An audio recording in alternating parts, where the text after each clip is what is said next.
ఈ ప్రభుత్వమైనా మాకు ఉరగబెట్టింది లేదు, ఇద్దరికిద్దరు కూడా మా కళ్ళల్లో మట్టి కొట్టిందని చెప్తా ఉన్నారు. భారతీయ జనతా పార్టీగా ఒక పార్లమెంట్ సభ్యుడిగా నేను ఇక్కడికి వచ్చి రెండు డిమాండ్ చేస్తా ఉన్నా. మీరు చెప్పినటువంటి మాటలు ఏవైతున్నాయో ఇలా వాళ్ళు ఆర్టిస్టులని ఇలా డబ్బులు తేలుతుందని చెప్పి ఇంత మూర్ఖం మాటలు మాట్లాడితే మిమ్మల్ని చరిత్ర క్షమిస్తుందా? ఇవాళ ఏడవడం కోసం 4-5 రోజులుగా తిండి లేక తిప్పలు లేక పిల్లలు వేసుకొని ఇక్కడ ఉంటారా? మీకు ఏం మాటలు, మీకు ఎవరు చెప్తున్నాడు? మీకు ఇవాళ మీ అధికారం నెత్తికెక్కి కళ్ళు నెత్తికెక్కి మీరు మాట్లాడుతున్న అహంకారం మాటల్ని తప్పకుండా ప్రజలు గమనిస్తారు. సందర్భం వచ్చినప్పుడు మీ పడతానని చెప్పి హెచ్చరిస్తా ఉన్నా. మీరు చెప్పిన డిమాండ్లు కనుక నెరవేర్చకపోతే భారతీయ జనతా పార్టీ సంపూర్ణంగా బాధితుల పక్షాన ఉంటది. ఇది అమలు చేసేదాకా పోరాటం చేస్తా అని చెప్పి తెలియజేస్తాను.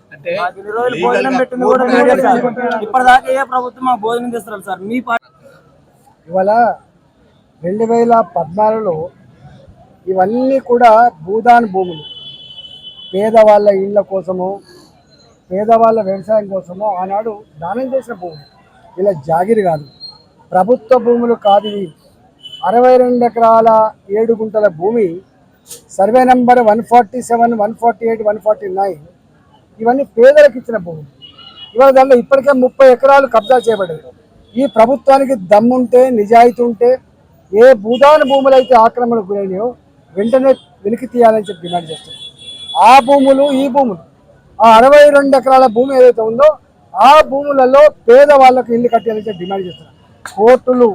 గతంలో కోర్టులు కూడా ఎక్కడ ఇల్లు కూలగొట్టమని చెప్పలేదు. కోర్టులు వాళ్ళ మనుషులు పశువుల్లాగా ట్రీట్ చేయకండి, వాళ్ళకు నీళ్ళ సౌకర్యం కల్పించండి, వాళ్ళ కరెంటు సౌకర్యం కల్పించమని చెప్పి కోర్టులు కూడా వాళ్ళకి అండగా ఉన్నాయి. కానీ ఎక్కడ కూడా వాళ్ళు పట్టించుకున్న పాపాలకు పోలేదు. రెగ్యులైజ్ చేయమని చెప్పింది కోర్టు, చేయలేదు. ఇవాళ కోర్టులు అడ్డం పెట్టుకొని మొన్న వీళ్ళే బాధితులంతా కూడా అంతకుముందు కోర్టుకు పోతే కోర్టు ఏం చెప్పింది? ఈ పరిస్థితిని అంతా కూడా మీరు అసెస్ చేయండి, వాళ్ళ సమస్యలు పరిష్కరించమని చెప్పి కోరితే ఇవాళ దాన్ని ఆశ్రయం చేసుకొని ఇవాళ CCL నుంచి ఒక దొంగ ఆర్డర్ని బయటకు తీసుకొచ్చి అంతిమంగా కూలగొట్టే ప్రయత్నం చేసిండు. ఏ కోర్టు కూడా ఇల్లు కూలగొట్టమని చెప్పలేదు. కోర్టు నీళ్ళు ఇవ్వమని చెప్పింది, కోర్టు పట్టాలు ఇవ్వమని చెప్పింది, కోర్టు కరెంటు ఇవ్వమని చెప్పింది, కోర్టు పేదలను వాళ్ళ మనుషులకు చూడమని చెప్పింది తప్ప ఎక్కడ లేదు. రేపు న్యాయం కోసం కోర్టు మెట్లెక్కిన ఆ ప్రజానికానికి భారతీయ జనతా పార్టీ పూర్తిగా అండగా ఉంటుంది. కోర్టులలో కూడా అవసరమైతే మేమే సుమోటోగా కేసులు వేసి ఈ ప్రభుత్వం భర్తం పట్టే ప్రయత్నంలో మేము ఉంటామని చెప్పి తెలియజేస్తాం.